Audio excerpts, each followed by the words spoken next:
All right, this is Strong Dads. This is Merle Hutchinson and Kyle Crawford. Kyle, how you doing this morning? Doing awesome. Glad to be here. Glad to get the ball rolling again. This is good. Good stuff. Man, we have covered quite a few topics already in Strong Dads, and really enjoy the feedback that we get and just talking to other guys out there.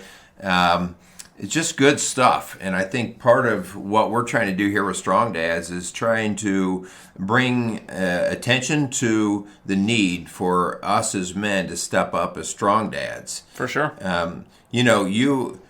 Again, we'll go back to this same old topic. I get so sick of this. You're the young guy here. So Kyle, I'm almost twice Kyle's age, but I'm actually, the reason why we started Strong Dads was because I do a lot of work with guys that are my age, but even more your age. My experience as a counselor makes me have a drive to talk to you guys at your age to say, man, your job right now is so big. Yep. I didn't realize how big it was when I was going through it, but because of the field that I'm in and the train wrecks that I've seen, I see what you guys are in. And Kyle, I know we've talked about it before, but what do you do for a living? So I'm a fireman. I work for the city of Dayton. So I'm a fireman paramedic. And through all that, I get to go into broken homes, which kind of led me to calling you Merle and kind of not really sure what it was going to look like. And you had the cool idea doing this podcast. So, well, and that's why I have you tell us, what you do for a living, because you are even on a different level of experience with actually being out in the real world of our community. I was in the schools, which I got to see firsthand what happens when dads aren't good dads, right? Or they're absent.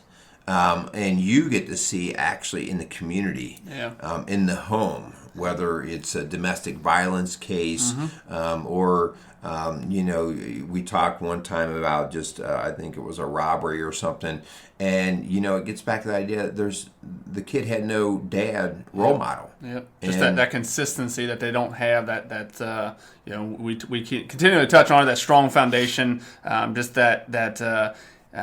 just somebody that kind of defines day-to-day stuff that's going to go on for the family, and it's absent a lot of times in the runs that I make. Yeah, and so that's a lot of what we are about here at Strong Dads.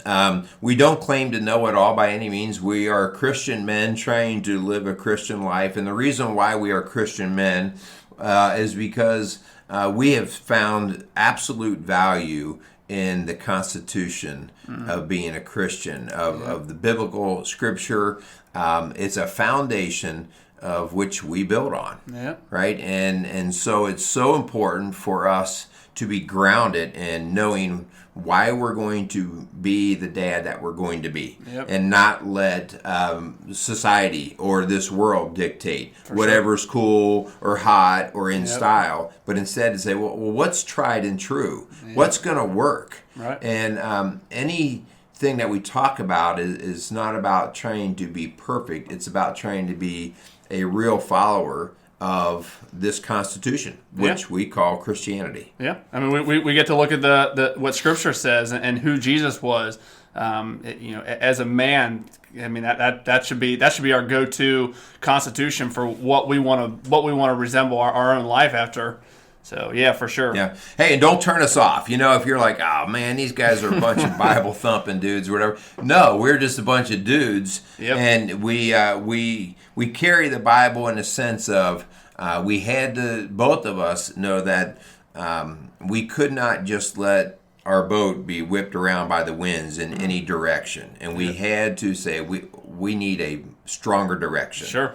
And so that is the purpose. And we would encourage you guys that, hey, if you're out there and you're trying to be a dad or a husband and you're working out in the world and you've got all these influences and sometimes you feel like you're just not the best at what you're supposed to be doing, calm yourself down and say, hey, what do I need to do to get grounded? Yep. One of the things that led me to Scripture, even though I was raised in the Catholic Church, And so I'm so appreciative of that upbringing. But one of the things that happened to me in my late 20s was I had some illnesses and stuff that sort of took me off track.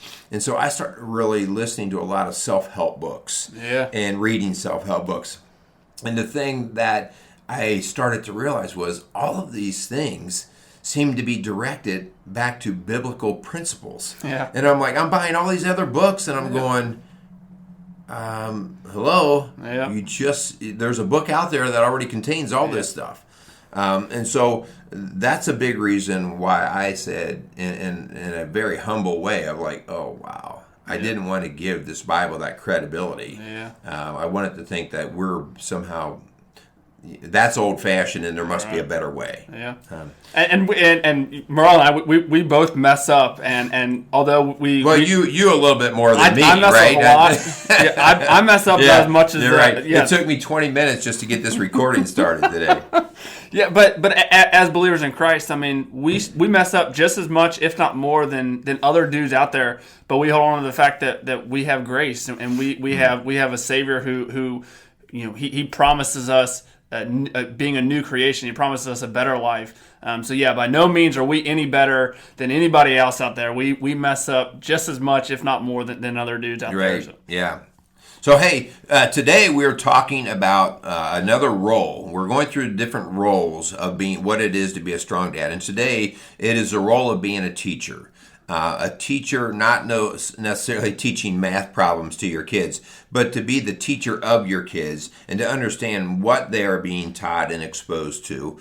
And if you're going to give your kid half a fighting chance, that you teach them the necessary life skills as well as faith skills to move into the next journey of their life. And so this is out of Proverbs 22:6. Train up a child in the way he should go, and even when he is old, he will not depart from it.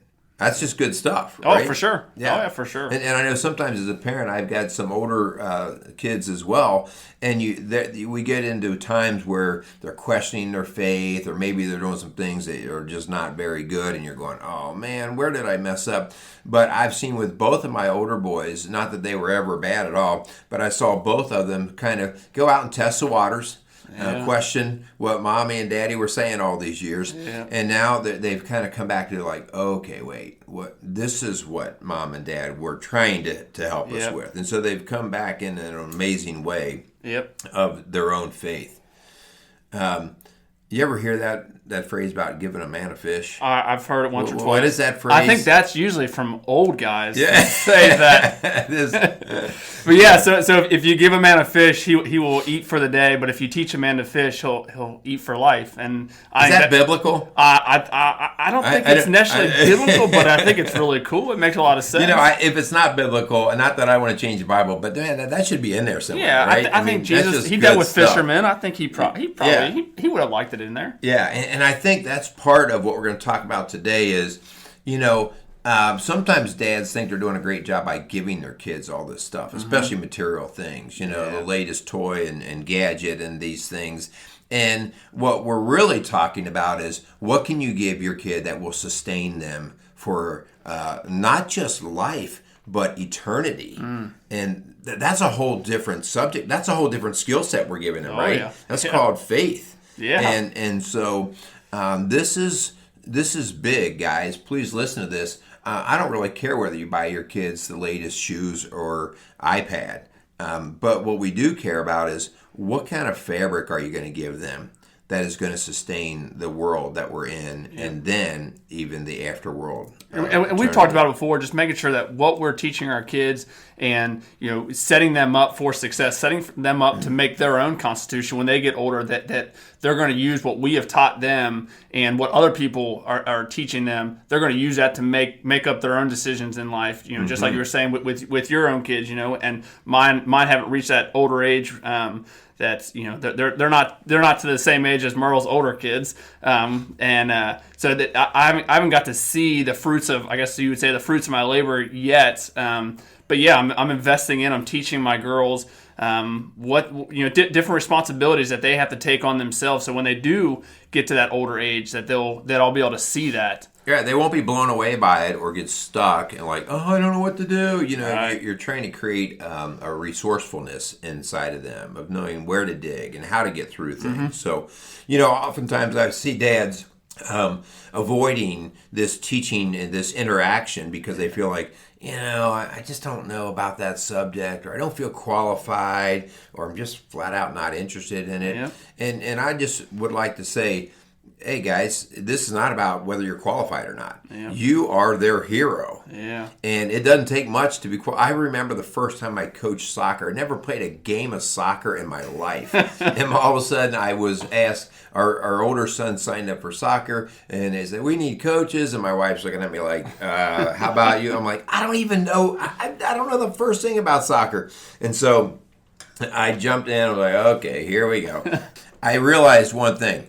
I knew more than the boys did. Yeah. And that was about all it took. And through just a little bit of practicing and figuring out some basic stuff, I knew that I was able to add some value. Yeah. But there was a point where it was like, okay, these kids are coming past my skill level. Yeah. And at that point, part of my responsibility was to get them to the next resource. Yeah. And so that's the teaching process as well. Yeah. Right? A better coach or a more trained coach. Yeah, I mean, if you consider yourself a man, you're qualified. Yeah. Especially if you're raising boys, you're qualified. If you are a man, you're qualified to raise boys. And this is big for me because I have 2 young girls, and God, Lord willing, that they actually get married to a man. Like I want to look at that and be like, man, that dude's dad, he was qualified because he was just a man. Right. Like, right. He didn't do anything special. He just showed up and he taught manly man things to his son. I mean, there's nothing wrong. I've talked about it before, this whole idea of toxic masculinity. I hate that. Yeah. Like, if you're a dude, teach your boys to be dudes. Like, there's nothing wrong with that. Right. And so there's these basic ideas of teaching certain skills and actions and stuff like that. But let's start to talk about just life things. Not every kid's going to be a baseball player, right? Not every kid's going to want to drive a truck. Not every, all of our kids are going to be coming up in different ways with different interests. And so what we want to talk about today is to get into a little bit of, well, what are the essentials that I want every kid, no matter what their strengths and gifts are and interests, that they will be sustained. They will thrive. And so the first thing really that comes to my mind is, am I even taking the time to teach my kids about the love of God? To love and to fear God. Yeah. Am I just taking it for granted?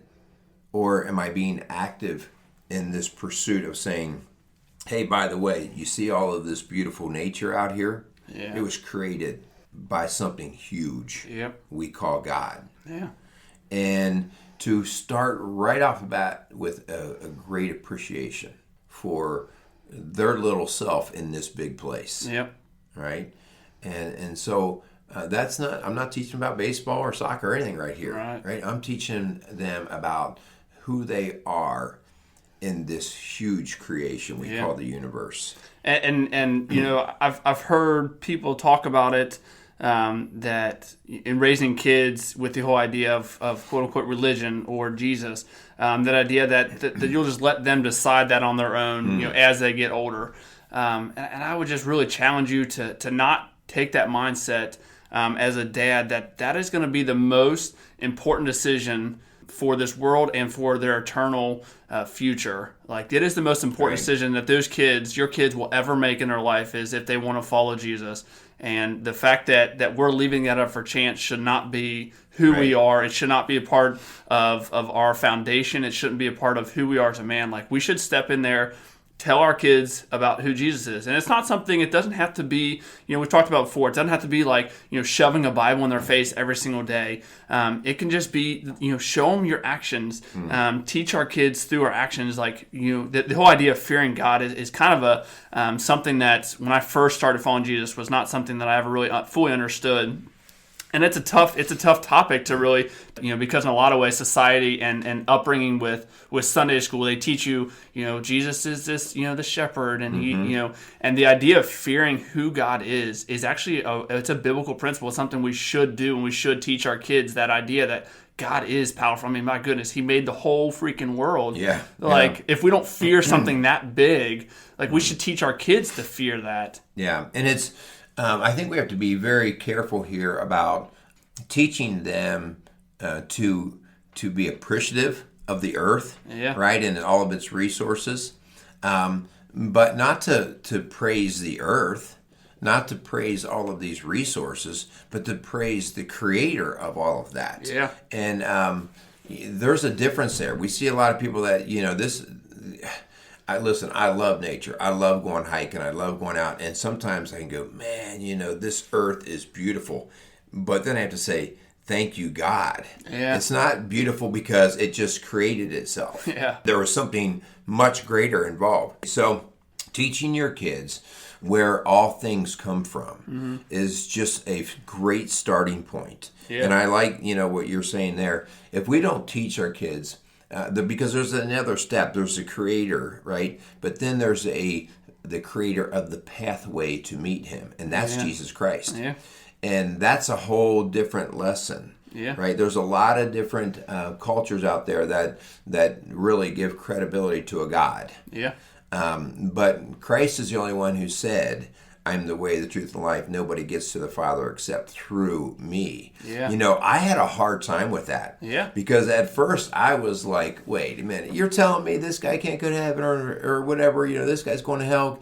And I've come to humble myself to say, it's not about what I say. Yep. It's not about that. It's about what Christ said. Yep. And if I believe Christ is who He said He is, He's either a nutcase, whack job, he's crazy, or wow, He is something else, right? And that's what it came down to. It's a very humbling thing. And I think, teaching our kids that humility, that's that fear part. It's not a fear like running away. It's that reverence of, wow. Which is big for kids because, kids are scared of monsters and kids are, it's a different kind of fear that we should have towards our God. And just kind of going back to the idea of teaching our kids about loving and fearing our God, the idea of being unqualified. I don't know everything, nor will I ever claim to know anything or everything there is to know about the Bible. But because I know who Jesus is, I know what He can do for my kids and what He did for me, that makes me qualified enough. Yeah. And it doesn't have to be something, again, not every day,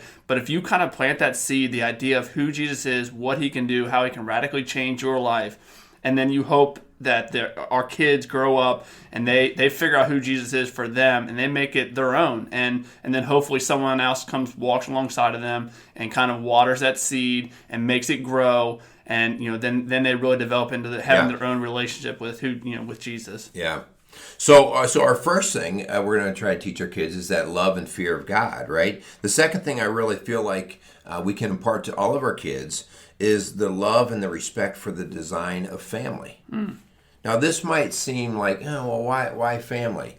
Well, one of my contentions has been that we look at some of the state of affairs in our country, greatest country that God has ever allowed to exist, right? Yep. The freedoms we have, the stuff it's created, the physical, the material stuff, the opportunity for different faiths, all of these different things that we have.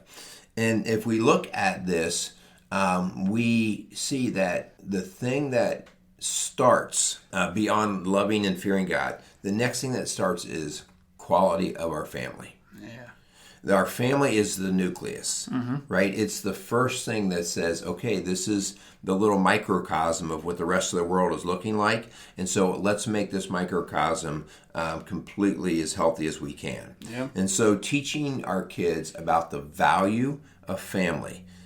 And that can look really different in a lot of different homes, especially today. Oh my goodness! Right? We have lots of half brothers, half sisters, step this and step that, and it's like, oh my gosh, Well, this gets us back to the importance of protecting the marriage, right? Avoiding divorce at all costs, and teaching our kids why we value each other in this family is just huge. And there's definitely going to be people listening to this. There's definitely going to be guys who have been in, they've went through a divorce and now they're that whole merged family. And if you're in that situation, you can still teach your kids about God's design for family. It doesn't, just because you've gone through a certain situation that you think disqualifies you in teaching your kids, there's nothing that says you can't teach your kids about that, even though you've gone through something as tragic as a divorce. You can still teach your kids about that. And I think not only can you teach them, you may have gone through that, and because you're a work in progress, like we all are, absolutely, that you can learn from what you did to say, hey, this is what I learned from this. The hurt that it caused, the pain, the confusion, whatever it is, and I'm hitting the reset button, right? Because God is, our Christian faith is all about change, second chances, that opportunity to look for a new path. And so if you're in that separation or divorce status, stop beating yourself up. What I do ask is, don't repeat what you did, right? Do everything we can to stop the repeating of something that we think is not healthy. But teach your kids the value of family. And the way that we teach our kids that is to show that through, I think you mentioned in our last show, what's our calendar look like? What's our pocketbook look like? If we're spending money on things that take us away from our family, we're really in direct opposition to what good family is. And what a cool opportunity. You can humble yourself like maybe never before in front of your kids if you've gone through a divorce. Oh, yeah. You can come to your kids and say, this didn't work out partially for what I've done. I've made mistakes. And you get to go to your kids and humble yourself in front of them. Like, that's pretty cool. I mean, not an ideal situation, but make the most of it. Make the most of it. Our best teachers sometimes are somebody who's been through the worst. Oh, yeah. We see it all the time. Our best addiction counselors are somebody who's been through the addiction because they know firsthand what happened and what it feels like. So, like we said, get over the divorce part, learn from it, and let's teach our kids the value of family. For sure. How about the next thing that we think is extremely important to teach is the whole idea of servanthood. Man, this is big. Yeah. I mean, again, if our constitution as men comes from Scripture, which we've talked about in our Strong Foundation episode, if we really feel that what the Bible says is true and should be our makeup, then who better to look at than Jesus when it comes to servanthood? I mean, he pretty clearly said it. I mean, Mark 10:45, for every son, for even the Son of Man did not come to be served, but to serve and to give his life as a ransom for many. Like, biblical times, washing someone's feet was a sign of serving them, and you were there, but Jesus did it. He, at the Last Supper, he served, he washed all of his disciples' feet. Like, the dude served other people, and he did it really well. Well, I'm just. So this is, and I think about my own journey of becoming a stronger Christian, an acknowledging Christian, and seeking the relationship with Christ. This is actually one of the things that grabbed me, because everything that you start to learn about Christ is very contrary to what you see happening in the world. And so in the world, we praise men and women of power, of prestige, of money, of their status of where they're at in their life. And those are the people we put on pedestals. And which just seems to kind of make sense, right? It's like, well, that's the dude who's done it all. And so maybe I should worship and honor him. And Christ came in and slapped us right in the face by what the passage you just read. That he came not to be served, but to serve. And you're like, wow, that just doesn't even make sense. Like, the first will be last, the last will be first. And I kind of like that whole, like, man, I like flipping the tables upside down. That's, you know what? That makes sense. And so teach your kids the absolute value of servanthood.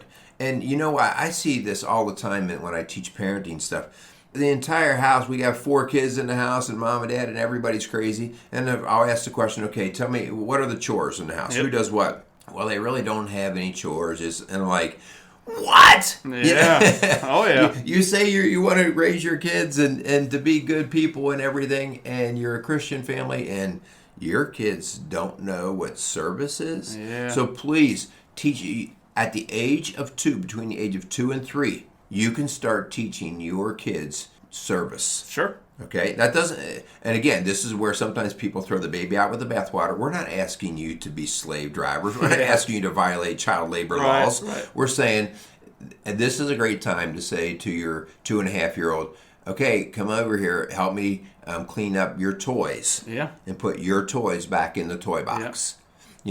And so your kid starts to participate in adding to the quality of how your home functions. Yep. And the idea of servant leadership comes in, because if you're asking your kids to do something for them to serve in your household, to make your household better, whether it be cleaning up or whatever that looks like, if you're not willing to do that yourself, then you probably shouldn't ask your kids to do that. Yeah. You should be in the grind with them, establishing that yes, you are the leader of the household. You're willing to get dirty with them. Yeah, that's a great point. There have been many days, especially I think of hot days and stuff, where I've had my kids out in the backyard with, working, sweating, and they're out there just, this is miserable. But I'm right with them. Yep. And that's, to me, that's just what we have to do. I mean, I wouldn't be able to sit on the deck drinking a cold one while they're out there. That would be probably leading the old slave bus there. Yeah, that would be cracking the whip, probably. Right. But the idea that they see me breaking more sweat than they're breaking. Yeah. And so it's like, this is just what we're expected to do. Yeah. We're working for the good of this family. Yeah. So. And I mean, look at yourself at your place of work. I know for me, some of the best bosses, some of the best guys that I go into fires with are leaders that they're in there with me. They're not standing back. Yeah. They have a tool in their hand. They're going to work too. It's not just pointing and you go do that. You go throw that ladder.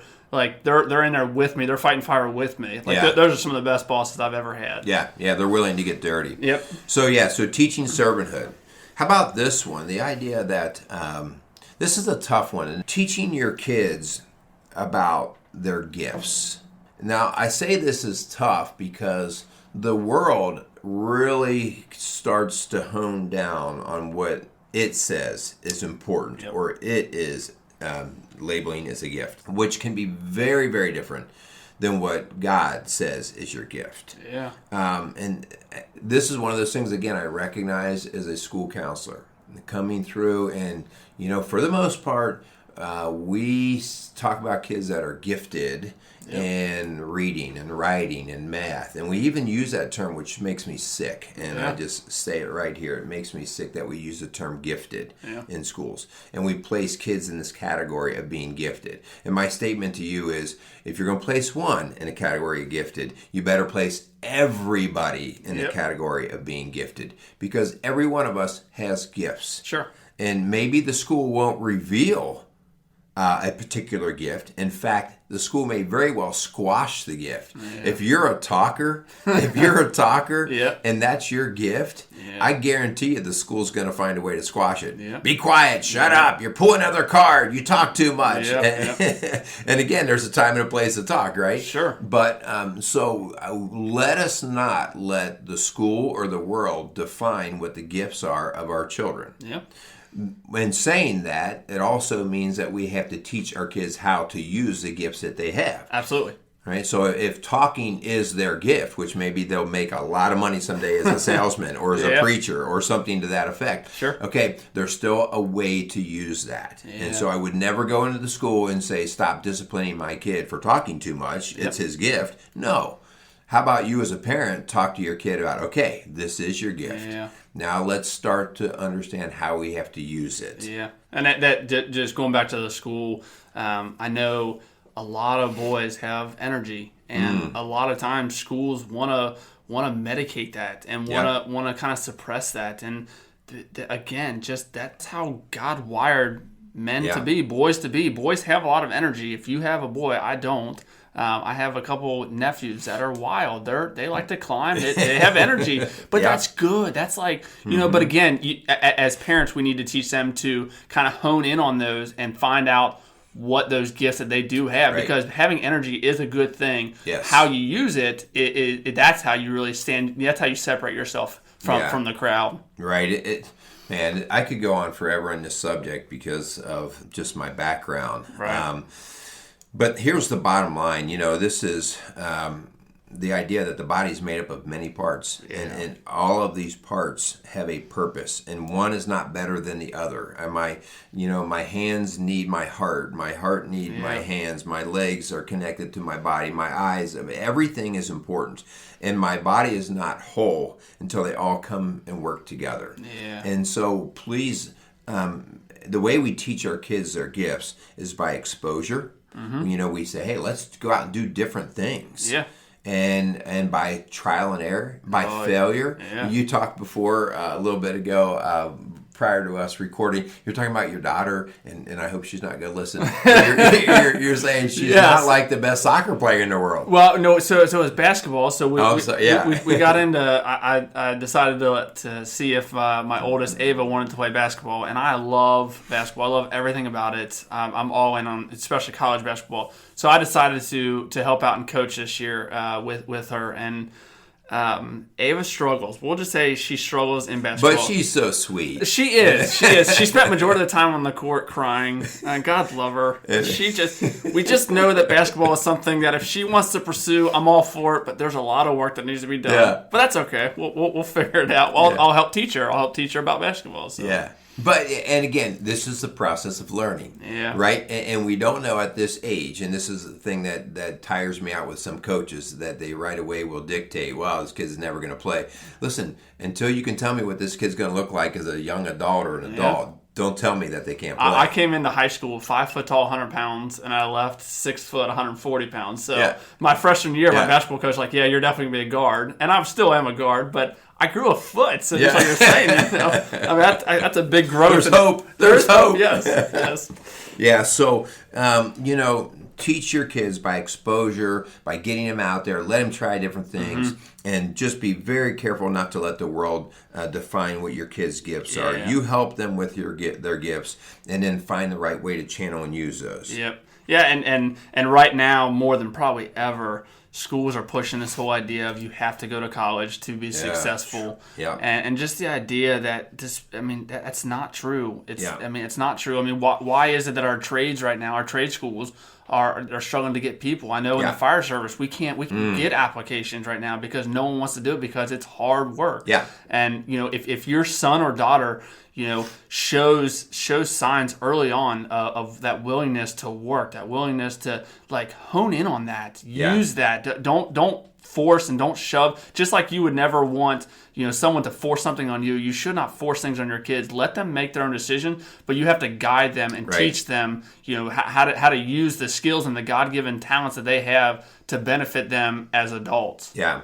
Well, so just because your kid has a gift doesn't mean they're going to be able to make a living with it. Absolutely, that's a great point. This is a very tough swallow for a lot of people. It's like, well, this is my gift. If I love art, I should be able to paint all day, and people should pay me a lot of money. We live in a free market society, which is a beautiful society. Beautiful thing. Absolutely beautiful. And so the point is, maybe you have to make tents like Paul did. Maybe you have to go make tents. You have to sew tents and make a living, make an income, all right? And that frees you up to use your gift. Yeah. So there's many things that I have done that I made a paycheck from, but it wasn't even close to being in my wheelhouse, right? It was like, it's called a paycheck. Yep. And again, we don't want somebody to feel like they're a slave to that job, but teach your kid how to recognize their gift and then a way to be able to use that gift. Yeah, for sure. All right, let's get to the next one. Okay. So teaching, I hope the kids aren't listening to this one. This is great. Teaching the love of responsibility and work. Oh, yeah. Let's define it right now. There's a very difference between love and like. This is very true. Goes back to I've been teaching my girls right now, the need and the wants. My girls want a lot of things. Yes. And I would, right now my oldest is asking about doing chores because she wants money. Yeah. She wants things. And just that idea that we should teach them that, responsibility, yes, there's going to be things you're going to have to work and do, but, the reward, it's going to be there. Yeah. Not always in the form of a paycheck and not always in the form of money, but that self-pride, you get to look at yourself and be like, I actually accomplished something. Yeah. Having the dignity. Yeah. That pride, that's not self-pride. It's a pride of, I'm a contributor. Yep. I'm a contributor. Yep. I love 2 Thessalonians 3:10. Even while we were with you, we gave you this command: those unwilling to work will not eat. Again, this says unwilling to work. This says not able to work. Right. We're not at all. Listen, I'm all about if somebody's got a handicap, if somebody's not able to play on the field, let's see what we can do to make them feel like they're still a contributor. Let's get them to their other gifts. But on the other side of that, when I have somebody who's flat out saying, I'm not interested, or it's not fun, or I don't like it, suck it up, brother. All right? Absolutely. We are called to work and to take care of ourselves. Yep. And it doesn't get any more clear than that. I think one of the dangers that we're running into is we're now into a third and fourth generation of kids that think that the way that they sustain themselves is they go to the mailbox and pick up a welfare check. Yeah. And how demeaning is that? Now they may not think it's demeaning because they're like, cool, my money just came in. Yep. But how demeaning in terms of them living with passion, living their life with dignity as a contributor and living for Christ in this way. And so, teaching your kids to not like, but to love the idea of work and responsibility, of what it provides for us. For sure. I see it. Unfortunately, I see it a lot where I work. But I would just call on all dads right now, all men, that you need to rely on yourself before the government. Yeah. And through self, you have Christ. That you should rely on who you are as a man to provide. Yeah. And we talk about provision. That means you have to go get taught how to do something. You yourself humble yourself and know that I'm not good at something. I need to get better, and maybe I can provide for my family in that. But I would just calling you out. Go work. You have to provide for your family, for your kids. If you have kids, we've talked about before with paying child support. If that's something you have, do it. You can't rely on someone else. Go do it. Right. And again, that's a very difficult thing at times, because sometimes I've seen guys go through unemployment and they're kind of stuck there, and they want to do something that's within their interest or their gift, and it's running dry due to whatever reason. They can't find it. And, I encourage you to say, you know what, for the sake of my family, I'm going to go do some stuff I don't necessarily like. I'm going to go work at the grocery store and bag groceries. I'm going to do different things that maybe, that doesn't mean you stop looking for something in your wheelhouse. Yep. It means that provision is part of my work. Yeah, that's a great way to put it, doing it for your family. That should be our driving force for the majority of what we do. Okay. Man, this next one, I think, again, we're not talking about teaching your kids all these particular skills, how to be the best carpenter or whatever. That's great stuff, right? We love to see that. Yeah. But these are foundational things that we're asking you men out there to consider. The next one here is teaching the love of integrity, honesty, truth, and respect. Ooh. The idea of just doing it the right way. Yeah. That I shouldn't, we talk about this all the time in our house. Integrity is doing the right thing even when no one's watching. Yep. And that's a challenge, right? Because I get challenged by my own human flesh. Yeah. I want to cheat. I want to take the shortcut. I want to do things a little bit more easily so I can go do what I want to do. I let my flesh talk more than my head, right? Yeah. And so I try to take shortcuts. And so this is that whole thing of where Satan works on us. Oh, yeah. If it feels good, do it. Yep. And these words, integrity, honesty, truth, respect, these are the words that make us stand strong Yeah. as men, Yeah. right? Men and women. Oh, right? yeah. That these are just good for the fabric of our culture. Yeah. That's So- really good point. Really good. So anyway, we covered a lot of stuff here, and we're going to start to wrap it up. But dads, what we want to do is we want to encourage you to think about what you're teaching your kids. Kyle, you said it earlier, just about by your actions. Yep. You know, what kind of man are you? How are you talking to their mom? Yeah. You know, and even if you're not married to their mom, Yeah. you know, how you're talking to her, how you're showing her respect, even if she's not always worthy of it, or maybe you're not worthy of it. Maybe, you know, you're in that divorce setting and you're just as much of a turd sometimes as anyone because of your behavior. But treating her right, these are the things that we start to show our kids. Our kids learn from that. Yeah.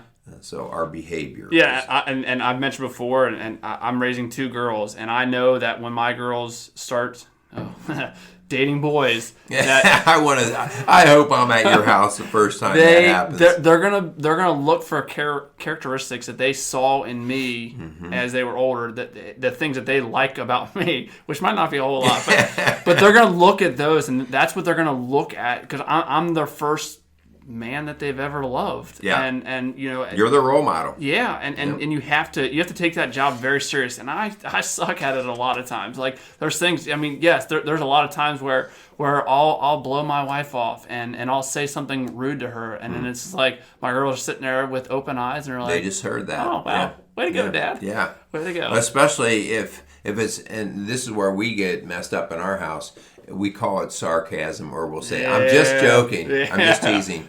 And the idea that becomes a habit starts to allow your kids to tolerate it, like, and I'm thinking your case right now with your girls, that they would accept it and tolerate it out of a guy that maybe had some ill intent. Yeah.